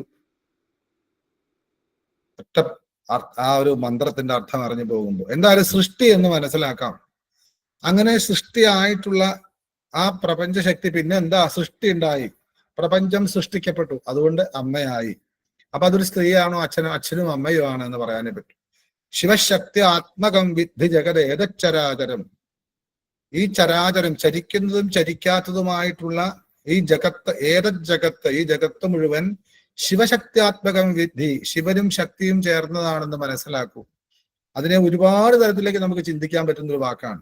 ശരീരത്തിൽ ഏതൊക്കെയാണ് ശിവാംശം, ഏതൊക്കെയാണ് ശക്തി അംശം എന്നെല്ലാം വ്യക്തമായിട്ടുള്ള നിർവചനങ്ങളുണ്ട്. നമ്മുടെ ശരീരം ഒരു പുരുഷ ശരീരമാണെങ്കിൽ പുരുഷൻ മാത്രമല്ല, സ്ത്രീ ശരീരമാണ് സ്ത്രീ മാത്രമല്ല. ഇതിൽ ത്വക്, ചർമ്മ, മാംസ, രുധിര, മേധ, മജ്ജ, അസ്ഥി തുടങ്ങിയിട്ടുള്ള അങ്ങനെ അനവധി വിഷയങ്ങൾ ശരീരത്തിലുണ്ട്. ഇതിൽ ഏതൊക്കെയാണ് ശിവാംശം, ഏതൊക്കെയാണ് ശക്തി അംശം എന്ന് പഠിക്കുമ്പോൾ നമ്മളെല്ലാവരും ആ എന്താ പറയണ്ടേ, ചിന്താമണി എന്നോ അർദ്ധനാരീശ്വരത്വം എന്ന് പറയുന്ന ആ നപുംസക ഭാവത്തിലാണ് ജീവിക്കുന്നത് മനസ്സിലാവും. അത് അങ്ങോട്ട് പോകുന്നില്ല. അങ്ങനെയുള്ള നമ്മളൊക്കെ അമ്മമാരാണ്. നമ്മുടെ ഉള്ളിന്റെ ഉള്ളിൽ ഒരു ചിന്തയിലൂടെയാണ് നമ്മുടെ മുന്നിലുള്ള എല്ലാ സൃഷ്ടികളും ഉണ്ടാകുന്നത്. നമുക്കൊരാഗ്രഹം വരാതെ ഒരു സൃഷ്ടിയും നമുക്ക് വേണ്ടി ഉണ്ടാവില്ല. അതുകൊണ്ട് അമ്മ ജനിച്ചു എന്നുവെച്ചാൽ പ്രപഞ്ചത്തെ സൃഷ്ടിച്ചതുകൊണ്ട് അമ്മയായി. സൃഷ്ടിച്ചാൽ മാത്രം പോരാ, പിന്നെ അതിനെ പരിപാലിക്കുന്ന ഒരു അവസ്ഥയിലേക്ക് വരുമ്പോഴാണ് ശ്രീ മഹാരാജ്ഞി എന്നുള്ള മന്ത്രത്തിലേക്ക് വരുള്ളൂ. ശ്രീമാതാ സൃഷ്ടിച്ചു, ശ്രീ മഹാരാജ്ഞി. ആ മന്ത്രത്തിന്റെ അർത്ഥം അറിയണമെങ്കിൽ അതിനുശേഷം ഈ പ്രപഞ്ചം എങ്ങനെ നിലനിൽക്കുന്നു, എങ്ങനെ, അതിനാരാണ് കാരണക്കാരി എന്ന് അറിയേണ്ടവൻ. നമുക്ക് ഇവിടുന്ന് താഴേന്ന് മുകളിലേക്ക് പോയാലേ ശ്രീമാതാവിലെത്തൂ. ലളിതാംബിക എന്നുള്ള അവസാനത്തെ മന്ത്രത്തിൽ നിന്നും പുറകോട്ട് പോയാലാണ് ശ്രീമാതായുടെ അർത്ഥം മനസ്സിലാവും, ശ്രീ മഹാരാജ്ഞിയുടെ അർത്ഥം മനസ്സിലാവും. മഹാരാജ്ഞി, രാജ്ഞി എന്ന് നമ്മൾ കേട്ടിട്ടുണ്ട്. ഇവിടെ ശ്രീ എന്ന് ചേർക്കാൻ കാരണം ഈ ശ്രീത്വമാണ്. ഒരു ബഹുവചനപൂർവ്വം ചേർത്തു എന്നല്ലാതെ, പക്ഷെ അതിനകത്തൊരു വേറൊരു ഉള്ളർത്ഥമുണ്ട്. അതുകൊണ്ടായിരിക്കാം ശ്രീ ചേർത്തത്. എന്നാലും ശ്രീ മഹാരാജ്ഞി, ശ്രീ മഹാരാജ്ഞി എന്നല്ല, ശ്രീമാതാ, ശ്രീ മഹാരാജ്ഞി എന്ന് തന്നെ കാണിച്ച. പലരും ചൊല്ലുന്നത് ശ്രീമാതാ, ശ്രീ മഹാരാജ്ഞി. അപ്പൊ ശ്രീ എന്താ, ബ്രഹ്മശ്രീ പോലെ, കുടുംബശ്രീ പോലെ ഒരു ശ്രീയായി മാറും. അത് അല്ലാതെ ആയാൽ നല്ലത്. ഇവിടെ രാജ്ഞിയാണ്. ആരാണ് രാജ്ഞി? രാജ്യം ഭരിക്കുന്നവളാണ് രാജ്ഞി. അവിടെ ഭരണമാണ്. ഭരണം എന്ന് വെച്ചാൽ പരിപാലനാണ്. അപ്പൊ ആദ്യത്തെ ബ്രഹ്മാണി എന്ന് വേണമെങ്കിൽ പറയേണ്ട വരാം. നമ്മുടേതായ തരത്തിൽ ബ്രഹ്മാണി, ബ്രഹ്മശക്തി, സൃഷ്ടിശക്തി എന്ന് പറഞ്ഞാൽ ഇവിടെ വൈഷ്ണവി എന്ന് പറയേണ്ട വരും. അങ്ങനെയും ചിന്തിച്ചു പോവാം എന്ന് വെച്ച് പറഞ്ഞതാണ്. ഇവിടെ രാജ്ഞി തന്നിൽ നിന്ന് പ്രപഞ്ച സൃഷ്ടി മക്കളുണ്ടായി, ആ മക്കളെ പരിപാലിക്കേണ്ട ഉത്തരവാദിത്വവും തനിക്ക് തന്നെ ആയതുകൊണ്ട് ആ അമ്മ, ഈ ലളിതാ പരമേശ്വരി മാതാവാണ്, അമ്മയാണ്. മാതാവ് മാത്രമല്ല, നല്ലവണ്ണം കുടുംബം നോക്കുന്നവളാണ്. അപ്പൊ അങ്ങനെ രാജ്ഞി, രാജ്ഞി എന്ന് പറഞ്ഞാൽ രാജ്യം ഭരിക്കുന്നവൾ, രാജാവ്, രാജ്യം ഭരിക്കുന്നവൻ എന്നാണ് അർത്ഥം. പക്ഷെ ഇവിടെ രാജ്ഞി എന്ന് മാത്രമല്ല പറഞ്ഞത്, മഹാരാജ്ഞി എന്ന് ചേർത്തിട്ടുണ്ട്. രാജാവിന്റെ പത്നിക്കാണ് രാജ്ഞി എന്ന് പറയാം. സാധാരണ അങ്ങനെയാണ്. ആ രാജാവിന്റെ പത്നി രാജ്യം ഭരിച്ചാലും രാജ്ഞിയാവും. രാജാവും മഹാരാജാവും വ്യത്യാസമുണ്ട്. ആ മഹാരാജാവ് എന്ന് പറയുന്നിടത്താണ് ചക്രവർത്തിനി ഭാവം. നമുക്കറിയാം, രാജാവ്, ചക്രവർത്തി ഒക്കെ നമ്മുടെ ഭാരതത്തിലെ സംസ്കാരം അനുസരിച്ചിട്ട് വ്യത്യാസമുണ്ട്. ഒരു രാജ്യം ഭരിച്ചാൽ അയാൾ രാജാവാവും. അങ്ങനെ അനേക രാജ്യങ്ങൾ ഒരുമിച്ച് ഭരിച്ചാലാണ് മഹാരാജാവാവുക. അവിടെയാണ് ചക്രവർത്തി പദം. ഇതൊക്കെ ഇപ്പൊ ഇന്നുണ്ടോ എന്ന് ചോദിക്കും. ഇന്ന് അതൊക്കെ വേറൊരു തരത്തിലായിപ്പോയി. അത് നാശോന്മുഖമായ കലികാലത്തിന്റെ തുടക്കത്തിൽ തന്നെ. അതൊക്കെ നമുക്ക് വിടാം. എന്തായാലും ചക്രവർത്തിനി എന്നുള്ളതാണ് ഇവിടുത്തെ അർത്ഥം. എന്താണ് ചക്രവർത്തിനി? അത് നമ്മൾ വെറുതെ ചക്രവർത്തി, അശോക ചക്രവർത്തി എന്ന് നമ്മൾ പറയും. അതിൽ പലരുടെ പേരിൽ എന്താ അങ്ങനെ എല്ലാ രാജ്യങ്ങളും അടക്കി ഭരിച്ച സാമ്രാജ്യാധിപതിയാണ്. അനേകം സാമ്രാജ്യങ്ങളെ ഒരുമിച്ച് ചേർത്ത് ഭരിച്ചത് കൊണ്ടാണ് അതിന്റെ ആ ചക്രവർത്തി എന്നോ ചക്രവർത്തിനി എന്നുള്ള ആ വാക്കിനെ എടുത്തിട്ട് ഒന്ന് വ്യാഖ്യാനിച്ച് നോക്കിയാൽ മനസ്സിലാവും എന്താണ് ചക്രം, എന്താണ് വർത്തനം എന്ന് അന്വേഷിക്കുമ്പോൾ അത് അദ്ദേഹത്തിന്റെ ഉത്തരവാദിത്വം. ഒരു രാജ്യം ഭരിച്ചാൽ രാജാവാവും. അങ്ങനെയുള്ള അനേക രാജ്യങ്ങൾ, അനേകം പ്രജകൾ, അനേകം സാമ്രാജ്യങ്ങൾ ഒരുമിച്ച് ആയിക്കഴിഞ്ഞാൽ ചക്രവർത്തനം തന്നെ പറ്റൂ. ആ ചക്രത്തിൽ വർത്തിക്കുന്നവളാണ് ചക്രവർത്തിനി. അതിന് പരമാധികാരം, പരിപൂർണമായിട്ടും അധികാരം ആർക്കാണ്? ഈ പ്രപഞ്ചത്തിൽ ചോദിച്ചാൽ ശ്രീചക്ര നിവാസിനിക്ക് മാത്രമേ ഉള്ളൂ. ആ ചക്രത്തിൽ വർത്തിക്കുന്നവൻ ആരോ അയാളാണ് ചക്രവർത്തിനി. അപ്പോ പ്രപഞ്ചത്തിലെ നമ്മൾ അറിയുന്ന, നമ്മൾ നാമധേയം കൊടുത്ത ചക്രവർത്തിമാർക്കും ചക്രവർത്തിനിമാർക്കും ചക്രവർത്തി ആരാണ് ചോദിച്ചാൽ ശ്രീചക്രവർത്തിനി. അതിന് ശ്രീ എന്നോട് ചേർത്താൽ ശ്രീചക്രവർത്തിനി എന്നാക്കാം, അല്ലെങ്കിൽ ശ്രീ ചക്രവർത്തി. അപ്പൊ ചക്രത്തിൽ എന്താണ് ചക്രം എന്ന് അന്വേഷിച്ച് പോകുമ്പോഴാണ് പിന്നെ അതിന്റെ വ്യാഖ്യാനങ്ങൾ ചിന്തിച്ചു പോവാ. നമുക്ക് അങ്ങനെ അത്രയും അങ്ങോട്ട് പോകണ്ട, സമയം ഏതെങ്കിലും കാലത്ത് കിട്ടിയാൽ നമുക്ക് നോക്കാം. ഇവിടെ അനേകം രാജ്യങ്ങളുണ്ട്, അതിനെയൊക്കെ ഭരിക്കുന്ന രാജാക്കന്മാരുണ്ട്. അമ്മയെ സംബന്ധിക്കുന്നിടത്തോളം എന്താണ്, ബ്രഹ്മാവ്, വിഷ്ണു, ശിവൻ എന്നൊക്കെ നമ്മൾ പറഞ്ഞിരുന്നു. അങ്ങനെ ഓരോരോ ബ്രഹ്മാണ്ടങ്ങളുണ്ട്, അനേകം ബ്രഹ്മാണ്ടം. നമുക്കൊരു ബ്രഹ്മാണ്ടം അറിയാം, ഈ ബ്രഹ്മാണ്ടം പോലും അറിയില്ല, ഭൂമി പോലും അറിയില്ല, സ്വന്തം വീട്ടിലെ എത്ര സെന്റ് ഉണ്ടെന്ന് പോലും നമുക്ക് അറിയില്ല, എത്ര സ്ക്വയർ ഫീറ്റ് ഉണ്ടെന്ന് അറിയില്ല. എങ്ങനെയൊക്കെയാണ് നമുക്ക് കണ്ണുകൊണ്ടും മൂക്കുകൊണ്ടും ചെവി കൊണ്ടൊക്കെ അറിയാവുന്ന തലത്തിൽ നമ്മൾ എന്തൊക്കെയോ അറിയാന്ന് പറയലുള്ളൂ. അങ്ങനെയുള്ള സ്വന്തം ഗ്രാമം, സ്വന്തം ജില്ല, സ്വന്തം സംസ്ഥാനം, സ്വന്തം രാഷ്ട്രം, തന്റെ ഭൂഖണ്ഡത്തെ കുറിച്ച് ഒന്നുമേ നമുക്കറിയില്ല. എന്നിട്ടാണ് പ്രപഞ്ചത്തോളം വലുതാവണമെന്നൊക്കെ നമ്മൾ പറയാ. ഈ പാണ്ഡിലോരുടെ മുമ്പിൽ തവള നിൽക്കുന്ന പോലെ ആയി പോകുന്നത് എനിക്ക് തോന്നിയിട്ടുണ്ട്, പൊട്ടിപ്പോവേ ഉള്ളൂ. ഈ ലളിതാ സഹസ്രനാമ സ്തോത്രത്തിന്റെ വ്യാഖ്യാനം പഠിക്കണമെങ്കിൽ അത്രയും താഴ്ന്ന് അത്രയും വിനയസമ്പന്നെ എന്നുള്ള ഭാവത്തിൽ വന്നാലേ ഇതിന് അർത്ഥം പിടികിട്ടു. അപ്പൊ ഈ ചക്രമായി വർത്തിക്കുന്നവൾ, ഇപ്പോ തന്ത്രസമുച്ചയത്തിലെ നമ്മുടെ കേരള തന്ത്രത്തിലൊക്കെ ഞാൻ പലരോട് ചോദിച്ചിട്ടുണ്ട്, ചക്രാബ്ജ പൂജ അതെന്തൊരു അബ്ജാണ്? ചക്രം പോലുള്ള അബ്ജാണോ? കറങ്ങുന്ന അബ്ജാണോ? അവിടെ വിഷ്ണുവേ ഇല്ല, വിഷ്ണുവിന്റെ ഏറ്റവും വലിയ പൂജയാണ് ഇത്. ചെയ്യുന്നവർക്കും അനുഭവിക്കുന്നവർക്കും മനസ്സിലാക്കാനുള്ള ഒരു അബ്ജാണ്, താമരപ്പൂവൊന്നും അല്ല. നമ്മൾ വരയ്ക്കുമ്പൊക്കെ വരയ്ക്കും ചക്രാബ്ജം. പക്ഷെ ആ ചക്രാബ്ജത്തിൽ ആദ്യം പൂജിക്കുന്നത് വിഷ്ണുവിനെ അല്ല, അവിടെ കാലചക്രത്തെ ആവാഹിച്ച് പൂജിക്കാനാ പറയണത്. കാലചക്രത്തെ ആവാഹിക്കാൻ നമുക്ക് പറ്റുമോ? ഈ കാലചക്രം അതിന്റെ തുടക്കമാണ് സോ കാമയത ബഹുസ്യാം പ്രജായ എന്നുള്ള ആദ്യത്തെ സൃഷ്ടി. ആ കാലചക്രത്തെ ഒരു മന്ത്രം കൽപ്പുഴമ്പുരിപ്പാടോ അല്ല ഗുരുക്കന്മാരൊക്കെ പറഞ്ഞു തന്നുകൊണ്ട് ആ മന്ത്രം കൊണ്ടൊരു വിധി കൊണ്ട് നമ്മൾ ചെയ്യുന്നു എന്നല്ലാതെ ഒന്നുമേ അറിയില്ല കാലചക്രം എന്താണ്. കാലചക്രത്തെ ആവാഹിച്ച് അതിനെ സ്ഥിരപ്പെടുത്തിയാൽ അതിനകത്ത് കോപതത്വത്തെ ആവാഹിക്കാൻ പറയുന്നുണ്ട് അല്ലേ? ഇത് ഒരു തന്ത്രം അറിയാവുന്നവരെ ഉള്ളതുകൊണ്ട് ഞാൻ പറയാണ്. കോപതത്വ സ്ഫോടനാണ്, ആദ്യസ്ഫോടനം എന്നൊരു സ്ഫോടനം ആ കാലചക്രത്തിൽ ഉണ്ടാക്കുന്ന ഒരു സൃഷ്ടിയുടെ വേറൊരു കലയാണ്. അപ്പൊ അങ്ങനെയുള്ള ഈ ചക്രത്തിൽ വർത്തിക്കുന്നവൻ സുദർശനം എന്ന് വെച്ച് കഴിഞ്ഞാൽ സുഷ്ടു ദർശനം, നല്ല ദർശനം മനുഷ്യൻ ഉണ്ടാക്കാൻ വേണ്ടിയിട്ടുള്ള ചക്രമാണ്. അത് കൊല്ലേണ്ട സാധനമൊന്നുമല്ല, ഓരോന്നും ഉണ്ടാകാനാണ്. ഇപ്പൊ ഗത എന്തിനാ, പത്മ എന്തിനാ ചോദിക്കുന്ന പോലെ ഇവിടെ അമ്മ മഹാരാജ്ഞിയാണ്. ആ രാജ്ഞി എന്ന് പറഞ്ഞു കഴിഞ്ഞാൽ ഏതോ ഒരു രാജ്യം, ചിന്താമണി ഗ്രഹം ഇരിക്കുന്ന ഒരു സ്ഥലം, അങ്ങനെയല്ല. മഹാരാജ്ഞി എന്ന് പറഞ്ഞാൽ മനസ്സിലാക്കേണ്ടത് ചാക്രികമായ എന്തൊക്കെയുണ്ടോ, തന്നിൽ നിന്നും ഒന്നായിരുന്ന താൻ പലതായി ഭവിക്കുമ്പോഴുണ്ടാവുന്ന അതിശക്തമായ ആ ചാക്രിക വ്യൂഹം, അത് പലതായി എന്നൊക്കെ മിൽക്കി വേ എന്നോ പലതും പറയുന്ന തരത്തില് അത് പലതായി പല സെൻട്രലൈസ്ഡ് ആയിട്ട് ആകർഷിച്ചും വികർഷിച്ചും കൊണ്ടിരിക്കുന്ന കോടാനുകോടി ബ്രഹ്മാണ്ടങ്ങൾ. ആ ബ്രഹ്മാണ്ടങ്ങളെ മുഴുവനും സാമ്രാജ്യമാക്കി ഭരിക്കുന്നവളാരോ അവളാണ് മഹാരാജ്ഞി. അത് ശ്രീ മഹാരാജ്ഞി എന്ന് പറയേണ്ട കാര്യമൊന്നുമില്ല, മഹാരാജ്ഞി എന്ന് പറഞ്ഞാൽ പൂർണ്ണമാണ്. പക്ഷെ ഇവിടെ ഈ ശ്രീ മഹാരാജ്ഞി എന്നുള്ളിടത്ത് ശ്രീവിദ്യാ സമ്പ്രദായത്തിന്റെ 3 ബീജാക്ഷരങ്ങൾ ചേർത്തിട്ടുണ്ട്. എന്താണെന്ന് ചോദിക്കരുത്, സ്വന്തം ഗുരുവിനോട് ചോദിച്ചോളാം, എനിക്ക് പറയാൻ പറ്റില്ല ഇത്. അതുകൊണ്ടാണ് അതിനകത്ത് 3 പ്രത്യേക മന്ത്രങ്ങൾ അതിനകത്ത് ഘടിപ്പിച്ചിരിക്കുന്നു. ആ ഒരു ഘടന കൊണ്ടാണ് ഈ പ്രപഞ്ചത്തിന്റെ സമ്പൂർണമായ സന്തുലനം നിലനിൽക്കുന്നത് എന്ന് ശാസ്ത്ര പ്രമാണമുണ്ട്. അത് പറയാനൊന്നും എനിക്ക് അധികാരം, കാരണം ഞാൻ ശ്രീവിദ്യ ഉപാസനമൊക്കെ ആയിരിക്കാം, പക്ഷെ ഞാൻ ഒന്നും ആയിട്ടില്ല എന്നുള്ള ചിന്ത കൊണ്ട് ഇതൊന്നും പറഞ്ഞു കൊടുക്കേണ്ട അധികാരം അത് അതിന് ധാരാളം കേരളത്തിൽ തന്നെ ഈ ഗ്രൂപ്പിൽ തന്നെ ഉണ്ടാവാം. അതൊക്കെ അങ്ങനെ മനസ്സിലൊന്ന് കുറിച്ചിട്ടിട്ട് ചോദിച്ച് മനസ്സിലാക്കേണ്ട ഉത്തരവാദിത്വം പഠിതാക്കൾക്കാണ്. പാദം ശിഷ്യ സ്വമേധയ എന്ന് പറയുന്ന പോലെ പഠിക്കാൻ ശ്രമിക്കാം. അതിനകത്ത് ഞാൻ അതിന് വ്യാഖ്യാനമുണ്ട്, പക്ഷെ വ്യാഖ്യാനം പറയാൻ പോയി കഴിഞ്ഞാൽ അതിന്റെ ഉള്ളിലേക്ക് വീണ്ടും സംശയങ്ങൾ വരാം. അപ്പോ ഈ ശ്രീവിദ്യ എന്ന് പറയുന്നത് പ്രപഞ്ചത്തിന്റെ സത്യത്തെ ഹിരൺമയേന പാത്രേണ സത്യസ്യാപിഹിതം മുഖം, സ്വർണമയമായ പാത്രം കൊണ്ട് സത്യത്തിന്റെ മുഖം അടച്ചു വെച്ചിരിക്കുകയാണ്. അതാണ് മായ.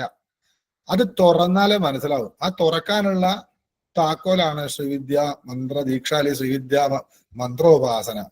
അത് ചെയ്യുന്നതിന് തുല്യമാണ് കൃത്യമായ അക്ഷരസ്ഫുടതയോടുകൂടി അർത്ഥസ്മരണയോടുകൂടി ഈ ലളിതാ സഹസ്രനാമ സ്തോത്രം മുഴുവനും ചെയ്താൽ അതിൽ പറയുന്ന എല്ലാ ബീജാക്ഷരം മഹാഷോഡശി എന്ന് പറയുന്ന മഹാമന്ത്രത്തിന്റെ സ്പന്ദനങ്ങൾ മുഴുവനും ഈ സഹസ്രനാമ സ്തോത്രത്തിലൂടെ കിട്ടും എന്നുള്ളത് ഉറപ്പാണ്. അതുകൊണ്ട് അതിൽ ചില ചില മന്ത്രങ്ങളിലൊക്കെ അവിടെ ഇവിടെയൊക്കെ ചില മന്ത്രത്തിൻ്റെതായ ധ്വനികൾ വരാൻ വേണ്ടിയിട്ട് വശിന്യാദി വാഗ്ദേവതമാര് ചില ശബ്ദങ്ങൾ അവിടെ ചേർത്ത് വച്ചിട്ടുണ്ട്. അതുകൊണ്ട് ശ്രീ മഹാരാജ്ഞി എന്ന് പറഞ്ഞാൽ അതിന്റെ അർത്ഥം കൂടെ പോകും. അതുകൊണ്ട് ശ്രീ മഹാരാജ്ഞി എന്ന് പറഞ്ഞാലാണ് ആ ബീജാക്ഷരം സ്ഫുടതയോടുകൂടി അല്ലെങ്കിൽ വൈബ്രേറ്റ് ചെയ്യുക. അതുകൊണ്ട് ഇത് പറഞ്ഞതുള്ളൂ. എന്തായാലും ശ്രീമാത എന്നുള്ളത് കൊണ്ട് ഇവിടുത്തെ സൃഷ്ടി തത്വവും ശ്രീ മഹാരാജ്ഞി എന്ന് പറഞ്ഞതുകൊണ്ട് ഇവിടുത്തെ ഭരണമാണ്. അപ്പൊ ഭൈരവൻ എന്ന് പറഞ്ഞൊക്കെ പറയാറുണ്ട്. ഭൈരവൻ, ഭൈരവിയാണ് അവിടെ. എന്താണ് നമുക്ക് മനസ്സിലായിട്ടില്ല. ഭരണം, രമണം, വമനം ഈ മൂന്നും ചെയ്യുന്നതാണ് ഭൈരവത്വം. അപ്പൊ ആ ഭൈരവത്ത് ഭരണം, രമണം, വമനം എന്നൊക്കെ വെച്ചാൽ ജനനം, അതിനുശേഷം പരിപാലനം, അതിന് സംഹാരം എന്ന് പറയുന്ന സൃഷ്ടിത്തിൽ സംഹാരം ചെയ്യുവാൻ പൂർണ്ണമായിട്ടും ശക്തിയുള്ളവൾ ആരോ അവളാണ് ഭൈരവി. അവിടെ മഹാഭൈരവം ഇത് ശരിക്കും ഒരുപാട് മന്ത്രങ്ങൾക്കൊക്കെ ശ്രീവിദ്യാ സമ്പ്രദായത്തിൽ പ്രത്യേകിച്ചും ഭൈരവ സങ്കല്പത്തിനൊക്കെ വളരെ വലിപ്പമുണ്ട് അല്ലെ. മാർത്താണ്ഡ ഭൈരവൻ, ആനന്ദ ഭൈരവൻ അല്ലെ. പിന്നെ നമുക്ക് ഭദ്രകാളി പൂജയിലെല്ലാം അഷ്ടഭൈരവന്മാരൊക്കെ നമുക്ക് അറിയാം. ഭൈരവത്വം എന്ന് വെച്ചാൽ ഈ പ്രപഞ്ചത്തിന്റെ സൃഷ്ടി, സ്ഥിതി, സംഹാരങ്ങളെ വേണ്ടവണ്ണം കൈകാര്യം ചെയ്യുവാൻ സാധിക്കുന്ന ശക്തി ആർക്കോ അവൻ അല്ലെങ്കിൽ അവൾക്ക് ആണ് ഭൈരവ, ഭൈരവി. അതുപോലെ ഇവിടെ സൃഷ്ടിച്ച ആ ശക്തികളെ മുഴുവനും വേണ്ടവണ്ണം പരിപാലനം ചെയ്യുവാനായിട്ട് മഹാരാജ്ഞി എന്നുള്ള ഭാവത്തിലാണ്. അപ്പൊ ആലോചിച്ച് നോക്കൂ, ഇവിടെ അടുത്ത മന്ത്രം കഴിഞ്ഞിട്ട് ചിദഗ്നികുണ്ഡ സംഭൂത എന്ന് വരുമ്പോൾ മനസ്സിലാകും ഈ ദേവി ഉണ്ടായത്. ഇപ്പൊ പഠിക്കാൻ പോകുന്ന സാക്ഷാൽ ലളിതാ പരമേശ്വരി ചിദഗ്നികുണ്ഡത്തിൽ നിന്നാണ് ഉണ്ടായത് എന്ന് പറഞ്ഞത് ശുദ്ധ സംബന്ധാനാവും. കാരണം ശ്രീമാതാവായ ശ്രീ മഹാരാജ്ഞിയായ ശ്രീമത് സിംഹാസനേശ്വരിയായ ദേവി ലളിതാ പരമേശ്വരി ദേവകാര്യ സമുദ്രയായിട്ട് ചിദഗ്നികുണ്ഡ സംഭൂതയായി എന്ന് പറയാനേ പറ്റൂ. അതുകൊണ്ട് ഇതിനു മുമ്പ് ഉണ്ടായിരുന്നു എന്നൊക്കെ പറഞ്ഞാൽ ആദ്യാശക്തി ആദ്യമായിട്ടുണ്ടായിരുന്ന ആരാണ്? ആദ്യം ഇവിടുത്തെ അതൊരു എനർജിയാണ് എന്ന് ശാസ്ത്രം സമ്മതിച്ചിട്ടുണ്ട്. എവിടുന്നാണെന്ന് അറിയില്ല എന്ന് മാത്രമേ ഉള്ളൂ. First vibration of the world എന്നൊക്കെ പറഞ്ഞു വരുന്നത് ഘോരഘോരം പ്രസംഗിക്കാന്നേ ഉള്ളൂ. അത് നമ്മുടെ ലളിതാ പരമേശ്വരി ആണ് എന്ന് ഈ സീക്വൽ ടു ഇട്ട് ആക്കിയിട്ട് വേണം ലളിതാ സഹസ്രനാമ സ്തോത്രത്തെ പഠിക്കാൻ, അല്ലെങ്കിൽ ഓരോ നാമത്തെയും പഠിക്കാൻ. അപ്പോഴാണ് സൃഷ്ടിച്ചവയെ മുഴുവനും സ്ഥിതി ചെയ്യിപ്പിക്കുന്നു. ഇതൊക്കെ സൗന്ദര്യലഹരിയിലൊക്കെ വ്യക്തമായിട്ട് ശങ്കരാചാര്യ പറഞ്ഞിട്ടുണ്ട്. ഭഗവതിയുടെ പാദപാംസുക്കളെ ബ്രഹ്മാവ് പതുക്കെ താഴെ ഇരുന്ന് പതുക്കെ ശേഖരിച്ചു വെക്കുന്നു. അത് ശേഖരിച്ച് ആ പാദപാംസുക്കളിൽ നിന്ന്, ആ പാദത്തിൽ നിന്ന് സാക്ഷാൽ ശ്രീവിദ്യയുടെ പാദത്തിൽ നിന്ന് വരുന്ന ആ പാദധൂളികൾ എടുത്തിട്ടാണ് ഈ ബ്രഹ്മാണ്ടത്തെ ഇങ്ങനെ സൃഷ്ടിക്കുകയാണ് ബ്രഹ്മാവ്. വിരജയതി ലോകാൻ അവികലം എന്ന് പറയുന്നു. ഈ പരസ്പരം തട്ടിമുട്ടാതെ ഈ ബ്രഹ്മാണ്ട കോടികളെ ബ്രഹ്മാവ് അവികലമായിട്ട്, വികലമാവാത്തൊരു സൃഷ്ടിക്കുന്നു. 1000 തല കൊണ്ട് സഹസ്രശീർഷ പുരുഷ സഹസ്രാക്ഷ സഹസ്രപാൽ എന്നുള്ള 1000 തലകളെ കൊണ്ട് വളരെ ശ്രമപ്പെട്ട് മഹാവിഷ്ണു ഇതിനെ കൊണ്ടു നടക്കുന്നു. അതുണ്ടായത് സാക്ഷാൽ ദേവിയുടെ പാദധൂളികളിൽ നിന്നാണെന്ന് പറയുമ്പോൾ ഇതിനേക്കാൾ വലിയ അർത്ഥമായി. അവസാനം ഇതിന്റെ പ്രളയകാലം വരുന്ന സമയത്ത് സാക്ഷാൽ മഹാദേവൻ ഈ ബ്രഹ്മാണ്ടങ്ങളെ മുഴുവനും ഒരുമിച്ച് ചേർത്ത് കയ്യിലേക്ക് വെച്ചിട്ട് കുറച്ച് വെള്ളമൊക്കെ ചേർത്ത് നന്നായിട്ട് അടിച്ച് പൊട്ടിച്ച് ഇങ്ങനെയാക്കി ഭസ്മമാക്കി ശരീരത്തിൽ പുരട്ടുന്നു. വിരജയതി ലോകാനവികലം ഹര സംക്ഷുദ്ധ്യൈതം ഭജതി ഭസദോ ധൂളനവിധിം. ഹരൻ അതിനെ മുഴുവനും എടുത്ത് കയ്യിലാക്കി തവിട് പൊടിയാക്കി. നമ്മൾ ഒരു ഭസ്മക്കട്ട കിട്ടിയാൽ അതിങ്ങനെ പൊടിക്കണ പോലെ ഈ പ്രപഞ്ചത്തിന്റെ കോടാനുകോടി ബ്രഹ്മാണ്ടങ്ങളെ മുഴുവനും എടുത്തിട്ട് തന്റെ കയ്യിലാക്കി തവിട് പൊടിയാക്കി ഭസ്മോദ്ധൂളന വിധിയെ ചെയ്യുന്നു, ഭസ്മധാരണത്തെ ചെയ്യുന്നു എന്ന് പറയുന്ന ശങ്കര ഭഗവത് പാദർ പറഞ്ഞ ശാസ്ത്രം ആലോചിച്ചാൽ ലളിതാ സഹസ്രനാമം ഒന്നുമില്ലാന്ന് തോന്നും. അങ്ങനെയുള്ള ഈ 1000 തല കൊണ്ടും വളരെ പണിപ്പെട്ട് ബ്രഹ്മാവിനാൽ ഉണ്ടാക്കിയെന്ന് വെച്ചാൽ അമ്മയാൽ തന്നെ സൃഷ്ടിക്കപ്പെട്ട ഈ പ്രപഞ്ചത്തെ 1000 തലകളെ കൊണ്ട് ചുമന്ന് നടക്കുകയാണ്, പരിപാലിച്ച് നടക്കുന്നു. അങ്ങനെ നടക്കുന്നവൾ ആരോ അവളാണ് മഹാരാജ്ഞി. അല്ലാതെ ശിക്ഷിക്കല് മാത്രമല്ല. നമ്മുടെ രാജാവ് എന്ന് പറയുമ്പോഴത്തേക്കും അങ്ങനെ ദണ്ഡമൊക്കെ പിടിച്ച് വാളൊക്കെ പിടിച്ച് മറ്റൊരു ഭരിക്കുക, ഇതങ്ങനെയല്ല. കോടാനുകോടി ബ്രഹ്മാണ്ടങ്ങളെ മുഴുവൻ ഒരുമിച്ച് ഭരിക്കുന്നത് കൊണ്ട് മഹാരാജ്ഞിയായി, ചക്രവർത്തിനിയായി തീർന്നു. അതുകൊണ്ട് ഒന്നാമത്തെ സൃഷ്ടി, രണ്ടാമത്തെ അതിന്റെ പരിപാലനം, സ്ഥിതി എന്ന് പറയുന്ന അവസ്ഥ. അപ്പൊ അത് നമ്മൾ ഉദ്ദേശിക്കുന്ന ചെറിയൊരു തലമല്ല. നമ്മളൊരു ശ്രീചക്ര പൂജ ചെയ്യാൻ നിശ്ചയിച്ചാൽ, അല്ലെങ്കിൽ ഒരു അമ്മയെ നിന്ന് വിളിച്ചാൽ ആ അമ്മയുടെ വിളി കേൾക്കുന്ന അമ്മ സാധാരണ തലത്തിലല്ല എന്ന് മനസ്സിലാക്കണം. ഇത് നമ്മൾ ലളിതാ സഹസ്രനാമ സ്തോത്രം ശരിക്കും കാണാതെ പഠിച്ച് അക്ഷരസ്ഫുടതയോട് ചെല്ലി എന്ന് പറഞ്ഞ് മാത്രം പോരാ.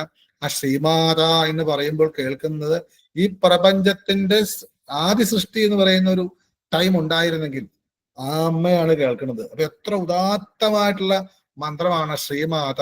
ആ അമ്മ ഈ പ്രപഞ്ചങ്ങളെ മുഴുവനും ഭരിക്കുന്നു എന്ന് പറയുമ്പോൾ അവിടെ ഒരു ചെറിയൊരു ഇല്ലത്തിരുന്ന് അല്ലെങ്കിൽ ഒരു വീട്ടിലിരുന്ന് ജപിക്കുന്ന, ഒരു അമ്പലത്തിൽ ജപിക്കുന്ന അവിടെ ആയിരിക്കാം പറയുന്നത് കോടാനുകോടി ബ്രഹ്മാണ്ടങ്ങളെ മുഴുവനും ഭരിക്കുന്ന മഹാചക്രവർത്തിയെ വിളിക്കാണ് ശ്രീ മഹാരാജ്ഞി.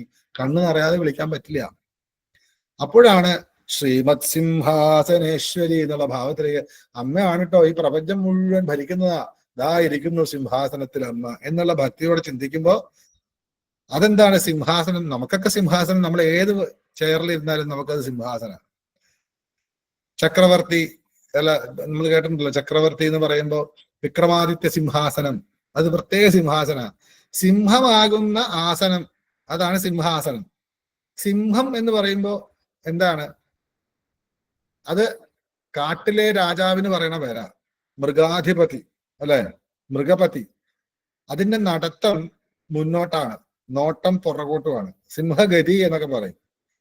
എല്ലാ കഴിഞ്ഞു പോയതിനെ എല്ലാം വളരെ ശ്രദ്ധിച്ചുകൊണ്ട് മുന്നോട്ട് പോകുന്ന ഒരു വ്യക്തിക്ക് മാത്രമേ സിംഹഗതി പറയാൻ പറ്റൂ. സിംഹം നടക്കുന്ന കണ്ടാ അറിയാം, ഒന്ന് പുറകോട്ട് നോക്കി മുമ്പോട്ട് നടക്കും. മുമ്പോട്ടാണ് നടക്കുന്നെങ്കിൽ ശ്രദ്ധ മുഴുവൻ പുറകോട്ടായിരിക്കും. പരിപൂർണമായിട്ടുള്ള തൻ്റെ ആദിയെ, തൻ്റെ സ്വത്വത്തെ മറക്കാതെ മുന്നോട്ട് പോകുന്നവർക്ക് സിംഹഭാവം ഉണ്ടാകും.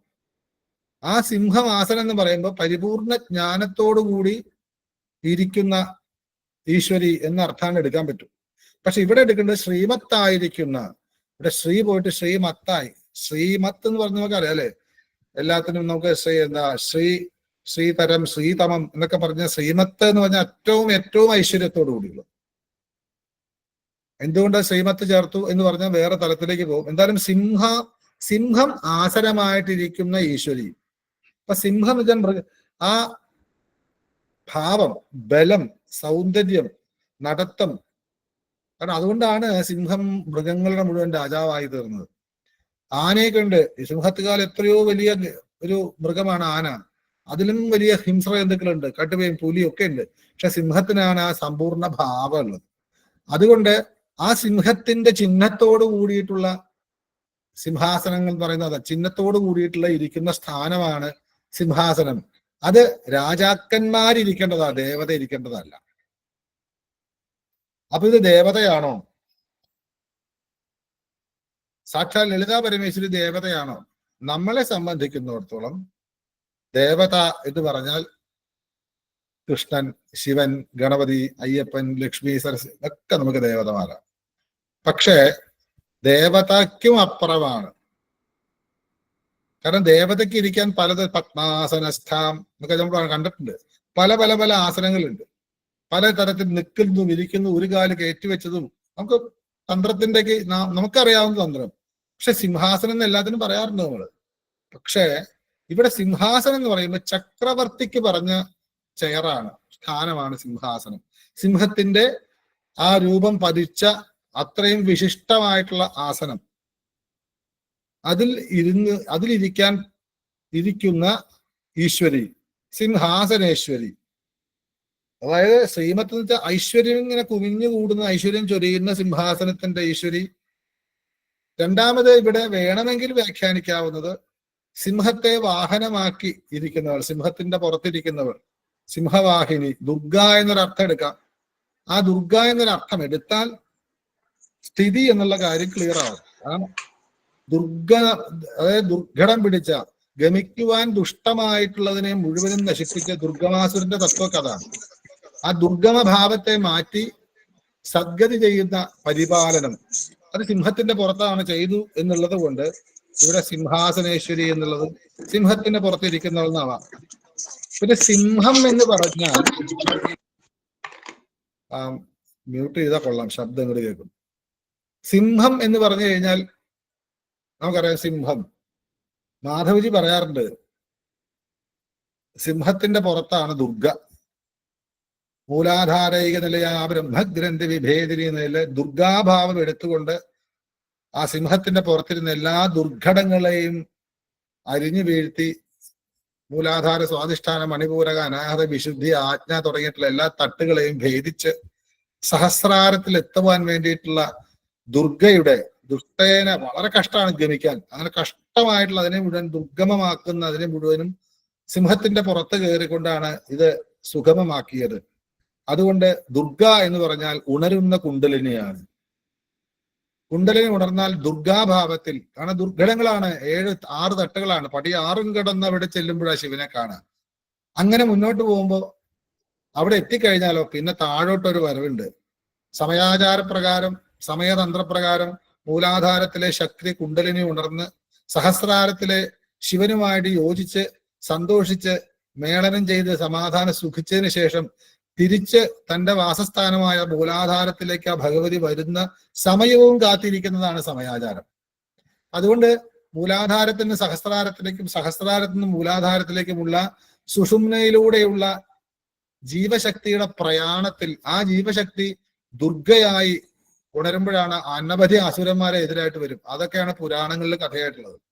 അങ്ങനെ പോയി ഈ സിംഹം പോയി അവിടെ തിരിച്ച് ഇങ്ങോട്ട് എഴുന്നള്ളുമ്പോ സിംഹം അങ്ങോട്ട് മാറും. അതിന് ആ മന്ത്രത്തെ അങ്ങോട്ട് മറച്ചിട്ടാ മതി. അപ്പൊ നമ്മൾ മറച്ചിട്ടപ്പോഴാണ് ഹംസി എന്ന് വരുന്നത്. നമ്മൾ ഹംസി അല്ലേ അത്? ആ ഹംസത്തിന്റെ ശക്തിയാണ് ഹംസി. അരയന്നത്തിന്റെ പുറത്ത് താഴോട്ട് എഴുന്നള്ളുമ്പോൾ അത് സരസ്വതിയാവും, വിദ്യയാവും. ആ വിദ്യയാണ് ശ്രീവിദ്യ. അവിടെ സിംഹത്തിന്റെ പുറത്ത് കയറി മോക്ഷത്തിലേക്ക് പോയി എല്ലാം വെട്ടിപ്പിടിച്ച് സഹസ്രതല പത്മത്തിലെത്തി ശിവനുമായിട്ട് യോജിച്ചതിന് ശേഷം ആ സിംഹഭാവം പൂർണ്ണ വിദ്യാഭാവമായിട്ട് നേരെ തിരിഞ്ഞ് അത് എല്ലാ തരത്തിലുള്ള തമോ ഗുണവും രജോ ഗുണവും പൂർണ്ണമായിട്ട് മാറി സാത്വിക ഗുണം ഉൾക്കൊള്ളുന്ന ഹംസത്തിന്റെ ശക്തിയായിട്ട് ഹംസം, അതെന്താന്ന് ചോദിച്ചാൽ പിന്നെ വേറെ വഴിക്ക് പോകും. ആ ഹംസത്തിന്റെ ശക്തി പെണ്ണരയന്നത്തിന്റെ പുറത്ത് താഴോട്ട് 70,000 നാടികളിലേക്കും ഒഴുകുന്നു എന്ന് മാധവ ജ്യോതിക്ക് പറഞ്ഞത് ഓർമ്മയുണ്ട്. ഹംസം എന്ന് വെച്ചാൽ നമുക്കറിയാം അരയന്നം, അതല്ല അഹംസ എന്നാണ്. സോഹം എന്ന് വെച്ചാൽ ഹംസ എന്ന് പറയുമ്പോൾ അഹംസ അത് ഞാനാകുന്നു, തത്വമസി എന്നുള്ളതാണ്. അപ്പൊ ഇവിടുന്ന് പോകുന്ന അഹം പോയി അത് ഞാനാകുന്നു എന്ന അവസ്ഥയിലേക്ക് എത്തുമ്പോഴാണ് അജപാമന്ത്രമായിട്ട് മാറും. സോഹം ഹംസ എന്നാവണം. ഹംസമന്ത്രത്തിലേക്ക് പോകും. അവിടെയാണ് പരമഹംസപദം എന്ന് പറയുന്നത്. ആ പരമഹംസത്തിലേക്ക് പോവാനായിട്ടുള്ള ആ ശ്രീമാതാവ് സൃഷ്ടിച്ചതിന് ശേഷം ഈ മഹാരാജ്ഞിയായിട്ട് ഇരുന്നു കൊണ്ട് തിരിച്ച് തന്നിലേക്ക് തന്നെ ലയിപ്പിക്കുവാൻ വേണ്ടിയിട്ടുള്ള എനർജി ഫ്രീക്വൻസിയോട് ഇരിക്കുമ്പോഴാണ് സിംഹത്തിന്റെ പുറത്താവുക. അവിടെ നിന്നും വീണ്ടും ഒന്നായി തീരുന്ന അവസ്ഥയിലേക്ക് എത്തണം. സൃഷ്ടി, സ്ഥിതി, സംഹാരം കഴിഞ്ഞ് പിന്നെ തിരിച്ചുള്ള യാത്ര എങ്ങോട്ട്? തന്നിലേക്ക് തന്നെ. തന്നിൽ നിന്ന് എല്ലാത്തിനെയും സൃഷ്ടിക്കുകയും തന്നിൽ തന്നെ എല്ലാത്തിനെയും വളർത്തുകയും തന്നിൽ തന്നെ ലയിപ്പിക്കുകയും ചെയ്യുന്ന സാക്ഷാൽ രുദ്രാണി എന്ന് വേണേ അർത്ഥം എടുക്കാം. രണ്ടാമത്തത് വൈഷ്ണവി എന്ന് അർത്ഥം എടുക്കാം. ആദ്യത്തത് ബ്രഹ്മാണി. ഇപ്പൊ ബ്രഹ്മാണി, വൈഷ്ണവി, രുദ്രാണി എന്ന് എടുത്താലും അർത്ഥം ശരിയാണ്. യോഗമാർഗത്തിലൂടെ എല്ലാത്തിനെയും മാനം ചെയ്തുകൊണ്ട് ഈ പ്രപഞ്ചത്തിലെ സകലതിനെയും അതിന്റെ ഐശ്വര്യത്തെ, അതിന്റെ ഈശ്വരാംശത്തെ മാനം ചെയ്യുന്ന ഭാവത്തിലേക്ക് ഒരു സാധകൻ വന്നാൽ ശ്രീമാത, ശ്രീമാൻ എന്നൊക്കെ നമ്മൾ ആ ശ്രീമാൻ എന്നൊരു പേര് കൊടുക്കുമ്പോൾ അതിന്റെയൊക്കെ അർത്ഥമൊക്കെ വേറെ തലമാണ്. ശ്രീ എന്ന് ചേർക്കുമ്പോ തന്നെ പേടിയപ്പോ അത്രയും വലിയ തലാണ്. ശരീരം എന്നുള്ളത് എന്താണെന്ന് ഒന്ന് കാച്ചു കുറുക്കി നോക്കിക്കോളൂ. ശ്രീം എന്ന് കിട്ടും. അത് ശ്രാവണം എന്നുള്ള എടുത്ത് നോക്കൂ, അപ്പൊ വേറൊരർത്ഥം കിട്ടും. ശരീരം, ശരം ഈജ്യതേ ഇത് ശരീരം. ശരം എന്ന് പറഞ്ഞാൽ അറിയാലോ, ഈ ജ്യോത്സ്യന്മാരൊക്കെ പറയണേക്കാം വാമശരം, ദക്ഷിണശരം എന്നൊക്കെ പറയണേക്കാം. ഇപ്പൊ സമയത്ത് ഇന്ന ആഴ്ചയാണ് ഇടത്ത് ഭാഗത്തോടെ പോയത് നന്നായി. ഇത് ശരം, തന്റെ ശ്വാസം, ശ്വാസമുള്ളതാണ് ശരീരം. ആ ശരീരം എന്നുള്ളത് കുറച്ചു നേരം കൂടെ പറഞ്ഞാൽ, പണ്ട് വാത്മീകി ആമരം ഈമരം പറഞ്ഞതുപോലെ പറഞ്ഞാൽ ശ്രീം എന്നാവും. ഈ ശരീരത്തിന്റെ സ്പന്ദന മന്ത്രമാണ് ശ്രീം. ആ സ്പന്ദനത്തെ മാനം ചെയ്ത് മുന്നോട്ട് പോയാൽ എല്ലാവരും ശ്രീ മാതാക്കന്മാരാവും. അതിനെ പരിപൂർണമായിട്ടും മനസ്സിലാക്കി അതിനെ അടക്കി ഭരിക്കാൻ തയ്യാറായാൽ മഹാരാജാക്കന്മാരും മഹാരാജ്ഞിമാരും ആവും. ഇതല്ല എന്റെ സ്വത്വം എന്ന് മനസ്സിലാക്കി അവിടുന്ന് തിരിച്ച് എല്ലാ ദുർഘടങ്ങളെയും നശിപ്പിച്ച് മുന്നോട്ട് പോയിട്ട് തന്റെ പരമപദമായിട്ടുള്ള ശിവപദത്തിൽ എത്താൻ ആ മനുഷ്യൻ തീരുമാനിച്ചാൽ ശ്രീമത് സിംഹാസനേശ്വരനും സിംഹാസനേശ്വരിയുമായി തീരും. അവിടെയാണ് ചിതഗ്നികുണ്ഡ സംഭൂത എന്നുള്ള അർത്ഥത്തിലേക്ക് നമുക്ക് വരാൻ സാധിക്കുക. അപ്പൊ എന്താണ് ചിത്ത് എന്ന് മനസ്സിലാക്കേണ്ടി വരും, എന്താണ് അഗ്നി എന്ന് മനസ്സിലാക്കേണ്ടി വരും, എന്താണ് കുണ്ഡം എന്ന് മനസ്സിലാക്കേണ്ടി വരും, എന്താണ് ഉദ്യതാതുലർത്ഥം. അപ്പോഴാണ് അതിനെ മനസ്സിലാക്കി വരുമ്പോഴാണ് ആരാണ് ദേവൻ, ഈ ദേവന്റെ കാര്യം എന്താണ്, അതിനു വേണ്ടിയിട്ട് എന്തിനാ ദേവി പുറപ്പെട്ടത് എന്നൊക്കെ ചോദിക്കാൻ നമുക്ക് സാധിക്കുള്ളൂ. അതുകൊണ്ട് നമ്മൾ തന്നെയാണ്, നമ്മുടെ ഉള്ളിൽ തന്നെയാണ് ഈ ശ്രീമാത എന്നുള്ള ഭാവവും ശ്രീ മഹാരാജ്ഞി എന്നുള്ള ഭാവവും ശ്രീമത് സിംഹാസനേശ്വരി എന്ന പക്ഷെ നമ്മളെ സംബന്ധിച്ചോളം നമുക്കുള്ള ഭാവം അഹങ്കാരത്തോടു കൂടിയുള്ള ഭാവമാണ്. ഞാനെല്ലാം ഒക്കെ ഉണ്ടാക്കിയത് ഞാനാ, ഈ വീടും പറമ്പൊക്കെ ഞാനാ മേടിച്ചത്, ഇതിനൊക്കെ നോക്കണതും ഞാനാ, ഇതിനൊക്കെ ഞാൻ വിൽക്കുകയും ചെയ്യും കളയും, ഇങ്ങനെ പറയുന്ന ഈ സൃഷ്ടിസ്ഥിതി സംഹാരം ഇല്ലാത്ത ഒരു മനുഷ്യനും ഇല്ല. ഇതിന്റെ ഏറ്റവും ഉയർന്ന ഭാവം, ഏറ്റവും ഉദാത്തമായ പ്രപഞ്ചം എന്നുള്ള വാത്സല്യ ഭാവം വരുമ്പോഴാണ്, ആ കരുണാഭാവത്തിലേക്ക് വരുമ്പോഴാണ് ശ്രീമാത എന്നുള്ള ആ അമ്മയുടെ മകനായി തീരും, മകളായി തീരും. ആ അമ്മയ്ക്ക് അനുസരിച്ചിട്ടുള്ള ഭരണം ചക്രവർത്തിയായിട്ട് ഇരുന്നു കൊണ്ട് പ്രപഞ്ചത്തെ മുഴുവനും കരതലാമലകം പോലെ മനസ്സിലാക്കി ഇവിടെ ഇരുന്നു കൊണ്ട് തന്നെ ഈ പ്രപഞ്ചത്തെ മുഴുവനും ഭരിക്കാറായാൽ മാത്രമേ ആ അമ്മയുടെ മകനോ മകളോ ആവൂ. ആ ഭരിക്കുമ്പോഴും താൻ ഇതല്ല എന്ന് വിചാരിച്ച അഹങ്കാരമില്ലാതെ എല്ലാ ദുർഘടങ്ങളെയും തീർത്തുകൊണ്ട് തൻ്റെ തന്നെ പൂർണ്ണമായിട്ടുള്ള ആ അമ്മയിലേക്ക് തന്നെ ലയിക്കാൻ ആഗ്രഹിക്കുന്ന ഒരു അവസ്ഥ എത്തിക്കഴിഞ്ഞാലാണ് ചിത്താകുന്ന അഗ്നികുണ്ഡം ജ്വലിക്കും. അവിടെയാണ് നിന്റെ ഉള്ളിലെ ദേവഭാവത്തിന്റെ ഉദ്യത്ഭാവം ഉണ്ടാവും.